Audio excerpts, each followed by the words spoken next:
David Pogue, it is an honor to sit down with you. Been reading your stuff for so long. Oh, well, you have very good taste. But let's just start with your origin story when it comes to cover and tech and this company in particular. How would you characterize what Apple means in your beat? I mean, I've been a musician and a magician and a musical theater guy from way back. And I was in senior year of college, never part of the computer clubs or anything like that, when the Macintosh came out, 1984, and they had this half-price deal for college kids. So thinking, someday I'll need a computer, I bought one. And at that point, Apple had lost the race for the corporate world to IBM, and they were marketing exclusively to education and creative people. That was me. So I was all over those art programs, the music programs, and it hit me where I lived. Few people these days can relate to what computers were when the two Steves got together in that garage, right? Take us into that world and how radically fresh this idea and this invention was for them. I cannot stress how important that notion is, what computers were before. They were for, when Woz came along, computers were for corporations and governments. People, normal people, did not own computers. Nobody. So his Apple I and then his Apple II became the first computers for everyday normal people. Like the Apple II is the first self-contained, one-piece plug-and-play computer in the world. And that's why it became such a mega hit. And then, the Macintosh was the first one that was successful that had a graphic interface, menus and windows. So you didn't have to memorize and type out commands, glowing amber letters against a black screen. They were listed in menus for you. And so take us back to that era, that time in '76. Who were these guys and what was their special sauce? Woz was this super nerdy, shy, gifted prodigy engineer. So as a hobby in high school, he used to download the repair and service manuals for mini computers. These are the corporate computers that look like microwaves, and just study the wiring and the circuits and redo them better on paper. He's like, you could use half the number of chips if you did this. And then he would do it again on the same machine and again until he got simplification and elegant design down to an art in high school. So he fell into a burgeoning computer club, the Homebrew Computer Club, which was a bunch of these grubby, scruffy nerds who loved computers, and their vision was to bring the power of computing to anybody, which was in its way a hippie-ish counterculture notion. And Woz especially loved this idea. So he came up with his very first real computer, the Apple I we call it now. It was just a circuit board. It wasn't like what we'd think of as a full computer. But his intention was to give the plans away. He wanted to spread the joy and the power of computing to anyone who wanted it free. And then through a mutual friend, he met this other guy, 4 years younger, Steve Jobs. At this point, Woz is in college, Jobs is in high school. And they both have a love of Bob Dylan and pranks and music and girls and technology. And Jobs saw this computer and he's like, you shouldn't give that away. You should sell that. And so they went into business together. And it is really an interesting yin and yang personality, right? Because the hacker philosophy of the time is you should be able to crack into any computer, go to Radio Shack, customize it yourself. Whereas Steve Jobs thought, no, we're going to build a closed, perfect box and no one should mess with it, right? That's right. And the two Steves' one and only notable fight was over the Apple II and how open it should be. Woz believed that slots, expansion slots that let you put in a circuit board for additional features, a printer, a modem, an electronic instrument, was the key to success and making this thing useful to everybody. Jobs was like, no, printer and modem, 2 slots, that's it. We are not opening this up. And Woz, who's a very sweet, gentle person, put his foot down and he said, if that's what you want to do, go find yourself another computer. So the Apple II had 8 slots. Woz won. And that was a key to its success. That thing kept Apple alive for 10 years. Is that right? Think about a single computer model lasting for 10 years. And that's the thing, there's a lot of early flops, right? Yes. People forget that Steve Jobs' first stint at Apple, except for the Apple II, produced nothing but flops. So the Apple II was a mega hit with everybody. It was the only computer that could run VisiCalc, the first spreadsheet precursor to Microsoft Excel. And so whenever anyone from the business world would buy an Apple II, they would also buy extra memory, VisiCalc, and a card that let you see more text on the screen. And so at Apple, they were like, well, why don't we build all that stuff in a new machine called the Apple III, so you didn't have to mod your Apple II. It was going to be a corporate computer, and the key is that Woz did not design the Apple III. He designed the Apple II, and then the corporation designed the Apple III. So it did not do well. It was supposed to be able to run Apple II programs, backward compatible, but to do that, they had to, this is getting too nerdy maybe, but they installed a little additional circuit board raised above the main circuit board on posts. And Jobs insisted that the computer would not have a fan his whole life to the end. No fans. Fans make things loud, fans make things ugly because you have to have slots, air vents on the side. So he insisted that the Apple III would not have a fan. So what happened? The Apple III overheated and began to crash. There was literally a service memo to the dealers of America saying, if your customers are complaining that the Apple III is crashing, tell them to lift it 3 inches off the desk and drop it. This is true. And what that did was it reseated the daughter board and the circuit chips that had started to come out as they expanded with the heat. Imagine that guidance today. If your iPhone is not connecting, just bang it against you. Exactly. Let's talk about numbers now. I mean, what's crazy is to look at that origin story and then realize the fruit, pun intended, of their success. Yeah. Where is Apple's position today? Well, it's the dominant electronics company in the world, one of the most iconic brands in the world. They sell $1 million worth of product every 90 seconds. They are approaching a $4 trillion valuation. They were the first company ever to hit a $1 trillion valuation and then $2 trillion. They sell 220 million iPhones a year. So those two Steves launched a force of business and nature. Yeah. All right. Let's talk about the Macintosh. Yeah. And how revolutionary that was. The first time I touched an Apple product was a Macintosh in my college newspaper, and immediately fell in love. Yeah. Explain why we did that. So the story is not as much fun to tell when you realize that all the stuff that the Macintosh brought to the world, menus, windows, the mouse, fonts, a trash can, icons, that didn't begin with the Macintosh. That all came from an earlier Apple computer that flopped, the Lisa. Nobody talks about the Lisa, but it was unbelievably ahead of its time, absolutely advanced. It had multitasking and memory protection, so it didn't crash. You could run multiple programs at a time, but it cost $10,000 and nobody bought it.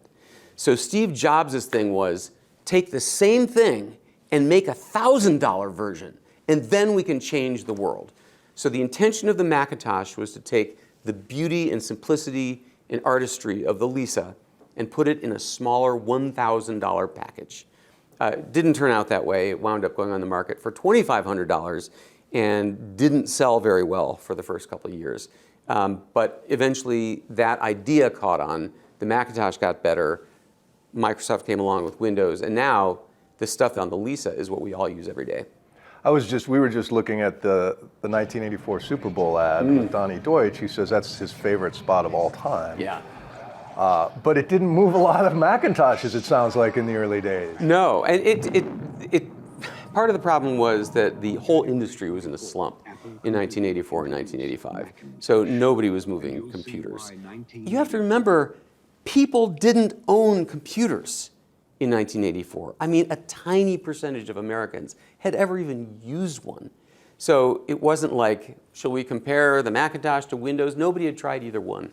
But they had some tough times, Yeah. right? Yeah. What led to Steve Jobs getting sacked by his own board?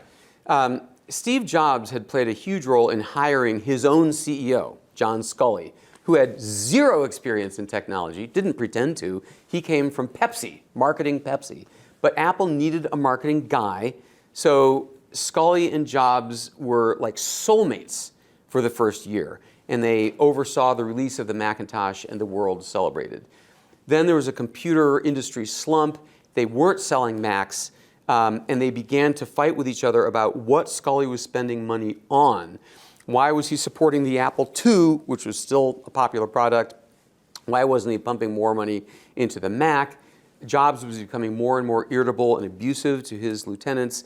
And finally, Scully said, look, it's him or me. And the board voted for Scully. And they demoted Jobs. They put him in his own office in a different building that he called Siberia. And it was so meaningless that eventually he just quit. And he was gone for 11 years. During Jobs' absence, people forget, Apple did not do well.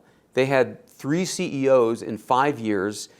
Nobody had Jobs' charisma or leadership or reality distortion field. The company just began tanking. The number of Macs they were selling multiplied. There were at one point 70 different Mac models. There were fiefdoms, there was duplication. They had 22 different ad campaigns going on when Steve Jobs came back in 1997. At one point, 2 Apple trademark lawyers showed up in court to sue each other. That's how dysfunctional this company was. They were 6 weeks from bankruptcy, Wow. 6 weeks away. So then, as we know, in a Hail Mary pass, the last of those CEOs, Gil Amelio, said, we need to buy an operating system company because our Macs are still crashing. And they bought Jobs and Next and his 300 engineers. And that was the beginning of this incredible turnaround. I think it's probably the greatest business turnaround in history. In a single year, Jobs fired the entire board. He shut down all 22 ad campaigns Apple had going. He eliminated all of Apple's products and said, we're going to replace them with 4. 2 laptops, 2 desktops, consumers and professional. That's it. And the engineers didn't like that idea. They'd been working, they're spending millions on R&D. Like, dude, this is our project that we're working on. And he said, if we only have 4 products, by the way, no printers, no monitors, we're killing all that. If we only have 4 products, then we can put our A-list engineers on all 4. We can focus the entire company on making all 4 fantastic. And the first new machine that came out of that was the iMac. And then the rest is history. iPod, iPad, iPhone, all from Jobs' return. In a single year, he turned everything around. Is that when the stores came around? Or was that before that? Yeah. Well, Apple stores came a little bit after that. But that represented the opposite of Radio Shack, these museums of simplicity, right? The Apple Store thing is incredible. I mean, Jobs had his flaws, but my God, could he see the future over and over and over again. Jobs saw that Macs were not getting the attention from salespeople at CompUSA and Best Buy that the Macs deserved.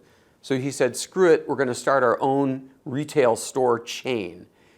IBM had tried it, Gateway had tried it, they all failed. Computer stores did not work. And there were these fantastic articles in business magazines about 1 year from now, Jobs will be turning the lights out on this misbegotten idea. Not what happened.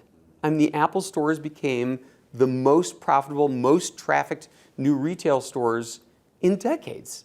Like in a year, they caught fire. What do you remember about 2007, the first iPhone?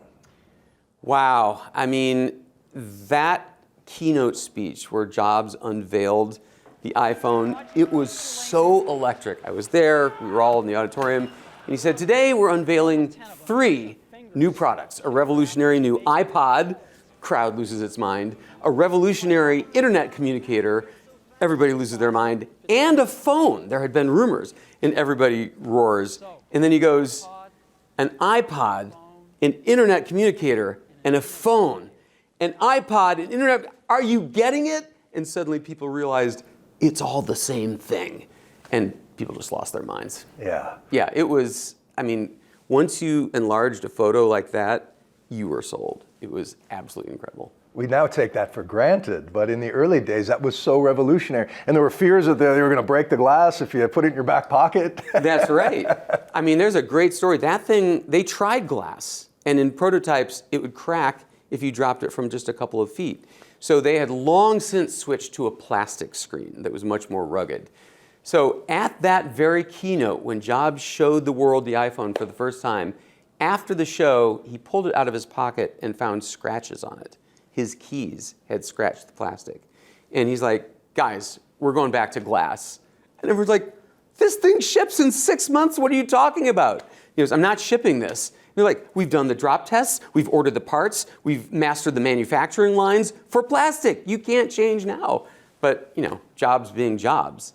So he went to Corning, this huge maker of industrial glass, and said, you got to help us out. You got to come up with the kind of glass that will withstand drops and scratches. And Wendell Weeks, the CEO, goes, in the 50s, we had something. We did this ion sublimation kind of glass that we were using in race car windshields. And eventually we stopped making it because the market wasn't big enough. And Jobs was like, start a factory and make that. We shipped this thing in 6 months. Incredibly, they did. They did. Can you speak to Steve Jobs? What was it about his personality? People talk about his reality distortion field and just he could be a real tyrant if you're on the wrong side of a bad mood. But explain why Steve Jobs left such a mark. Yeah, there's never been anyone quite like Jobs. I mean, the entire corporation of Apple to this day kind of exists to execute his ideas and his philosophies. So yes, especially in the early days, he could be brutal and cruel. He would say, whatever you just come up with is shit. You don't deserve to breathe the air here. And there's two philosophies about that. One is that it was pure cruelty. And the other is that's how he got unbelievably great work out of people, work they didn't think they could achieve. Many, many people told me that. Like, he told me I had to do it in this much memory, it was impossible. But when he told me that, that I wasn't cutting it, I went back and I made it work. You hear that over and over. Also important to note that when Jobs left Apple for 11 years, did Pixar, did Next, and came back, he was much mellower. He did much less of that berating. But yeah, Jobs was an artist. What other CEO sits down with the designer of a piece of software and haggles over the drop shadow or the radius of the corners of the icons? I mean, Eddie Q, who's the head of Apple's services, said, if I ever write an autobiography, it's going to be called Off by 1 Pixel. Because that was Jobs. It's not the CEO's job to get in the weeds like that. Yeah. But Jobs did. Talk about micromanaging, right? Yeah. Micro-pixel managing. There's an important 2-week period in the development of the iPhone. Yeah. The big problem they had with the iPhone being all screen is how do you type on it? And there were people in the inner circle to the end arguing that we should have a little thumb keyboard like the BlackBerry. And there came a point in the development when Scott Forstall, who's the head of iPhone software, tried to type his name, and he just could not get, the keys are the size of Tic Tacs, and your thumbs are much bigger. So he said, all right, so everybody stop. Whatever part of the iPhone you're working on, quit it. For 2 weeks, all we're going to work on is how do you type on this thing. And everybody came up with these weird designs like, only 5 keys, but you type it repeatedly to get the letter you want, like the old flip phones. And finally, the winning solution was a regular alphabet keyboard like we have on our laptops. But as you type, invisibly to you, the keys get bigger by predicting what you could be typing. So if I want to type CNN, if I type C and N, the only thing the next letter could be is another N. So invisibly to you, the landing space for the N key gets bigger. So you can be sloppy. There's no word that goes CNP or whatever. Right. So all the time that you're typing, the keys are getting bigger and smaller according to probabilities. And it worked. What is the most impactful product or idea to come out of Apple, you think? There are lots of old companies, and very few of them are doing the same thing philosophically that they set out to do at the beginning. Samsung started out as a dried fish company. Nokia was a paper mill. Apple was founded to take complex, powerful technology and polish it and make it simple and easy and joyful for ordinary people to use. And I would say that is still exactly what they're doing. I mean, some of the stuff that they did on the iPhone, people hated their cell phones. Do you remember? People hated their cell phones. And they turned that into your most cherished, joyous object. It's that same trend. The other side of this, Apple, is they made it too good. Yeah. And Steve Jobs famously wouldn't give an iPad to his kids. He knew the power of these things over especially a developing brain. How do you reconcile the cost of their success on society? I think everybody involved will agree with this statement that they unleashed something they didn't intend to unleash. It's sort of a devil's deal because the first year of the iPhone, it didn't sell that well. There were only 16 apps. They were all made by Apple, and there was no app store. You couldn't add apps. You couldn't make it a game machine. You couldn't make it a radio. You couldn't make it a banking tool. And everybody would harangue Jobs, you gotta open this up, you gotta open this up. And you know Jobs and his feeling about closed systems. He refused. And finally, after a year, people had started hacking the phone, jailbreaking it, to make it possible to add their own apps to this incredible pocket computer. And once Jobs saw that, he knew the cat was out of the bag. So they set up this app store where every app would be hand inspected for safety and make sure it wasn't hacky. And that's when the iPhone took off. I mean, the iPhone gave birth to Uber, Tinder, Grubhub. I mean, all these businesses, Airbnb, exist because of the iPhone. And also, screen time, addiction, isolation, all of these things are the regrettable side effect of this monster that Apple created. Has the company come to grips with that as they grew up? And how do they adjust? They've worked hard on, parental controls and time limit software. I don't know how many people use them. And of course now the dominant computer in the world is not the iPhone, it's the Android phones. And so at this point it's hopeless. I mean, everybody everywhere has the same access to the same thing. So I know there are people within Apple's upper ranks who think a lot about it and regret that aspect of what happened to the phone. But what are they supposed to do? Stop selling the iPhone? So the Android outsells the iPhone today? Worldwide. In the United States, the iPhone is the best-selling phone. But globally, because you can get really cheap Android phones, the Android system outsells the iPhone. Do you think the Android would have happened without the iPhone? Oh, no. We know exactly how that went down. I mean, there's documentation. Google was working on a different kind of phone, a BlackBerry-like phone. And then they saw the iPhone, and they're like, no, rip up those plans. So how do you think about responsibility for the age we live in now? Because they're not Instagram or they're not Snapchat or TikTok, but so many people get those apps through iPhones. How much responsibility do they bear for both the benefits and the ills of these things?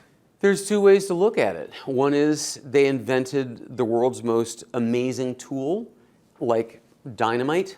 It has amazing uses to make tunnels to new places, but it also lets people kill other people. Dynamite, I mean.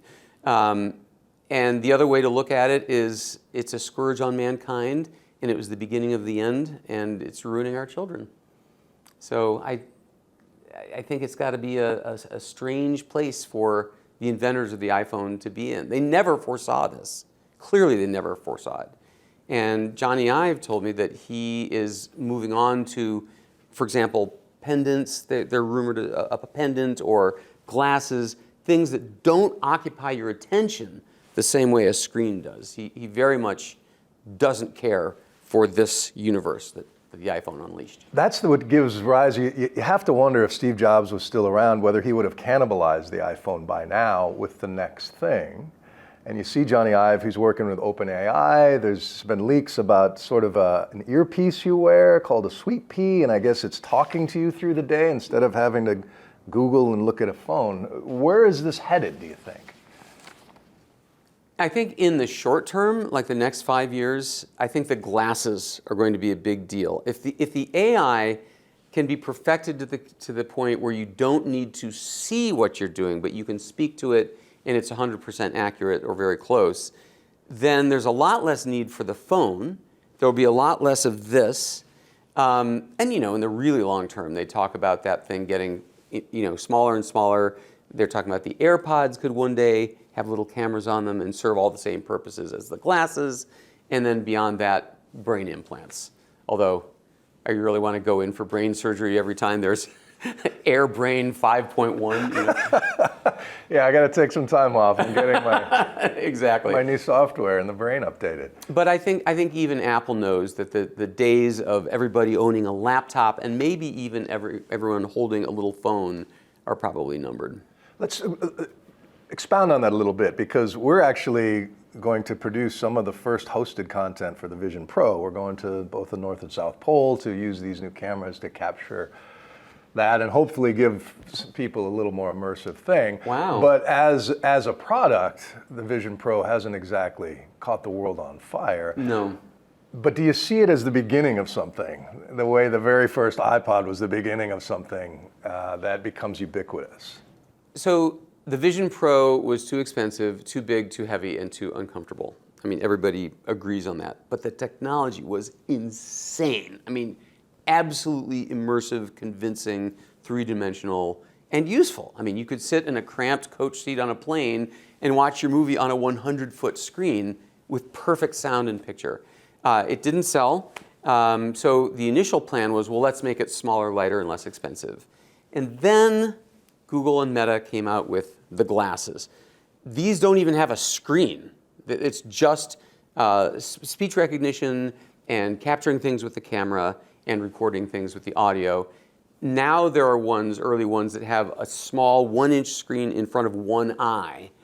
So it's a really different concept. Apple was going to start with the ultimate and try to bring it down and make it smaller. The other companies are starting with something very basic and over time make them more capable. So at this point, the rumor is that Apple has dropped the idea of the Vision Pro and they're putting together their own glasses. And they will follow the same track. Initially, no screen, and then eventually there will be some kind of visible aspect to it. Yeah. And then how would you characterize Tim Cook's stewardship of this brand? I mean, he took over in 2011, and since that time, Apple is far more successful under Tim Cook than it ever was under Steve Jobs. The sad part for nerds like me is that the era of mind-blowing new revolutionary hardware, the iMac, the iPod, the iPad, the iPhone, that's over. There haven't been any more big new platforms. I mean, there's the watch and there's the AirPods, but those are fundamentally accessories to the iPhone. But there's an argument. Maybe that low-hanging fruit was picked. Maybe even Steve Jobs would not have been able to keep up that rate of new inventions. The whole world has moved toward software services and AI. And so it may be that that's exactly where Cook is taking the company. Right. You mentioned the watch. I want to hone in on that for a little bit, because we met a couple people who credit these with saving their lives. Yeah. But you write really interesting insight into how deep they go in these R&D teams to create this stuff and make sure it works. Give me some examples. Yeah. I mean, we should talk about the whole Apple and medical thing, because that is an unsung story that is just, yeah. So Apple, all right, Johnny Ive was really burned out. He had done Apple's new headquarters. He'd done all the iPhones and so on. He wanted, and Steve Jobs had died. So as one last thing, he wanted to leave Apple with one final hit platform product. So he came up with the watch. It started out as just a glorified Fitbit, just tracking your steps and so on, but it could also track your heartbeat, which would be very useful. And Apple had very little experience in the medical world.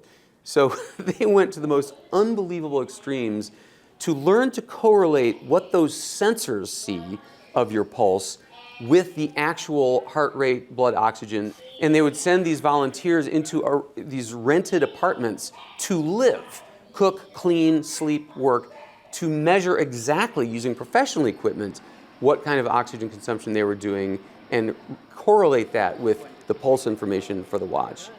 And as a result of all this hyper extreme research, they turned the watch into a medical device. Like, it's mind-blowing how many lives this saves.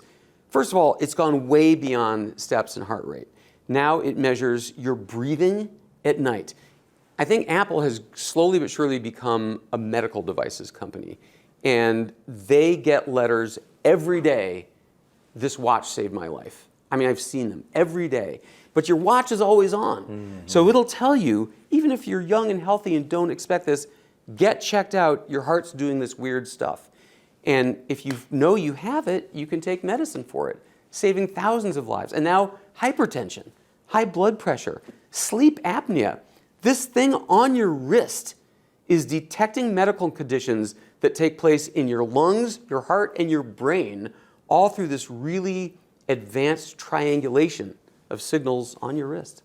And they also, I understand, went to great lengths when it came to facial recognition to unlock the screen. Tell me about that. Yeah. I would sometimes ask these Apple executives, why hasn't anybody duplicated what Apple has done? Why can't anyone copy it? And the answer from all these employees is no place is as intense as Apple in pursuit of excellence. There's this great story about Face ID when you look at the phone and it unlocks. They wanted to make sure that it would work for everybody's face. So they would take this prototype to Harley Davidson rallies, knowing that they would find creative facial hair. They would take it to twins conferences to see if your twin could duplicate it. They hired state-of-the-art Hollywood special effects masters to create latex, hyper-lifelike heads. I mean, with pores and whiskers. And they would test it to make sure that a mask couldn't fool this thing. I mean, they told me this great story about the guy in the mailroom opening up these boxes from LA with these like decapitated heads. I mean, they will stop at nothing. Siri was introduced way back. I was there for the Siri launch, and we did a test live. I asked if it knew Diane Sawyer's birthday. How'd it do? It stumbled a little bit, but again, it was just sort of a voice-activated Google search back then. Yeah. And now they've struck a deal, it sounds like, with Google to Gemini to run all of this infrastructure. Is Siri going to become an AI chatbot? The way, how did they miss the boat on that, and where are they going with AI? Siri was revolutionary for its time. Like many technologies, Apple didn't invent it. It was a spin-off from DARPA, our military's advanced research arm.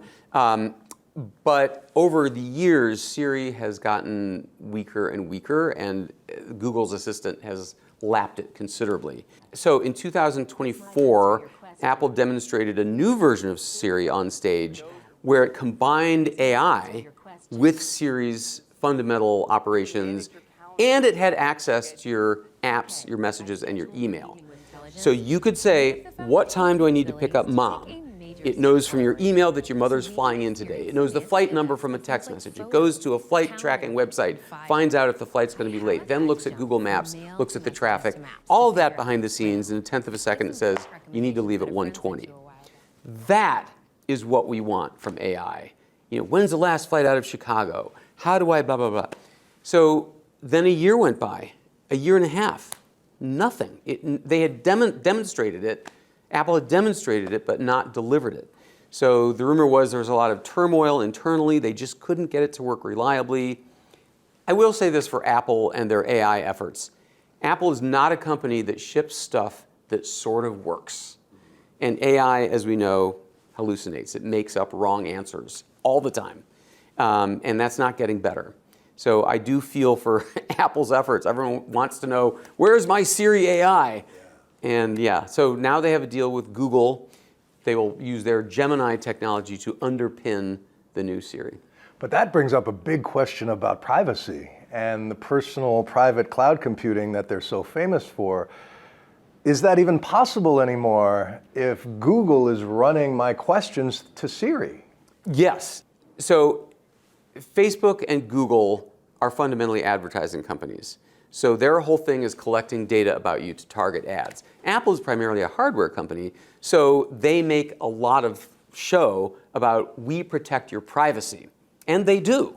I mean, all the AI stuff, all the Siri stuff is on your phone. It never goes off to the internet. It never goes to Apple. AI is a bigger problem because you can't have really good AI on a phone. It's just not powerful enough.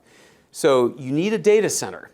So Apple invented this crazy, unheard of system where your request that needs the power of full AI goes to these data centers, is processed, the answer is sent back to you, and then everything about the request is instantly deleted. And everyone's like, yeah, sure it is. Like, we're supposed to take your word for it? And Apple said, yeah, come and inspect us. They literally opened up the code of their server farms to researchers and scientists to see if Apple's telling the truth. Now, though, Apple is not providing its own AI. Gemini from Google is going to be underpinning this thing. So they had to work out some very delicate negotiations so that Apple can maintain this privacy. So I don't know the technical details, but it'll be some hybrid version of this private cloud compute so that Google never sees your requests or the answers. That all brings us back to trust. And it feels like Apple asks for more trust from the public than any other tech company in history. Going back to the Think Different ads, and we're not IBM, we're the pirates, not the Navy. But now we live in this age of ICE raids in Minneapolis, or post-Arab Spring, where these phones can be weapons for or against democracy, depending on who's holding them. And I talked to some super fans who are really worried. You know, they've lost a lot of trust in this company. What are your thoughts about where they stand politically right now and how that trickles down to their fan base? Are you thinking about Tim Cook and his dealings with the Trump administration? Exactly, yeah. Yeah, it's a PR disaster for the company. Their CEO presenting a trophy to the president and giving him $1 million of his own money and attending the Melania movie on the night that someone was getting shot in Minneapolis. I know why he's doing it, is because Trump has threatened these unbelievable tariffs that would drive the price of an iPhone up to $3,500. Really? It would destroy much of what the company is doing right now. So Cook is playing the game. Like, okay, give him a trophy to stay on his good side. He's not alone. I mean, look at the media companies, look at the universities, look at all the companies who are bending over to the Trump administration to avoid getting targeted. But man, it's not a good look. It's a tough spot to be in. I remember they put out an ad that said the FBI wants a backdoor access into the iPhone and we're not going to give it to them because your privacy is more important. You think they would do that today? Yes, I do. You do? Yeah. Tim Cook is so emphatically insistent on this privacy thing because he knows it's an Apple exclusive. Google can't do it, Facebook can't do it because their business is selling ads and collecting data. So yeah, the San Bernardino murder case, there was a shooter who shot up a room full of people and then was killed, but they retrieved his iPhone.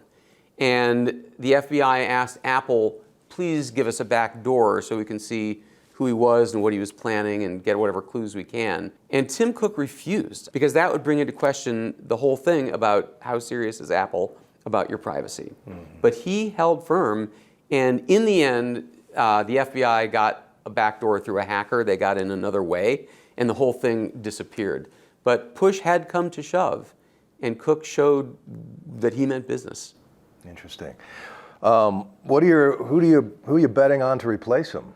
Yeah, Tim Cook is 65. There's a lot of speculation. He said nothing. He hasn't said anything about I'm planning to step down. Nobody really knows who Tim Cook's successor will be. It's logical to say it'll be somebody from within the company. A lot of people are saying it's their hardware engineering head, John Turnus. He's a great guy. He's been with the company a long time, knows the in and outs. But we'll see. We'll see. All right. Has your attitude towards Apple changed over all these years of covering them at all?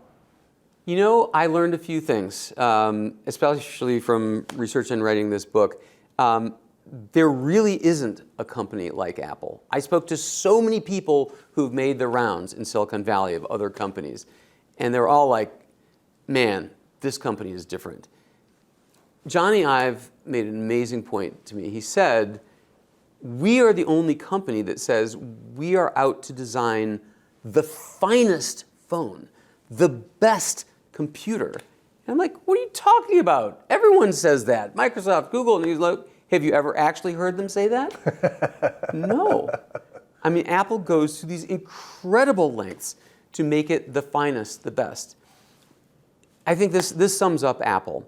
Starting with the era of Jobs and continuing to this day, they worry about the looks of the circuit board. They want it to be attractive and tidy. What difference does the circuit board make? Nobody's going to see the circuit board. And that's what they would say to Jobs and to Johnny Ive. Like, why are you spending money on that? And as Johnny Ive says, you will feel the care we put into this even if you can't see it.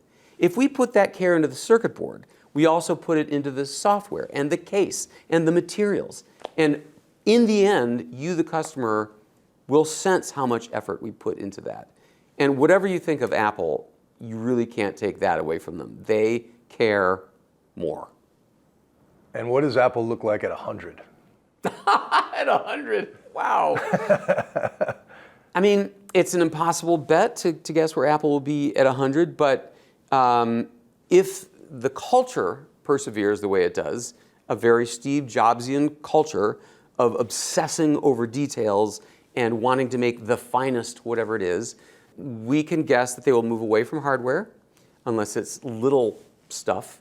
It will always be easy to use. It will always be intended for the vast masses. We can't really guess what the technology will be.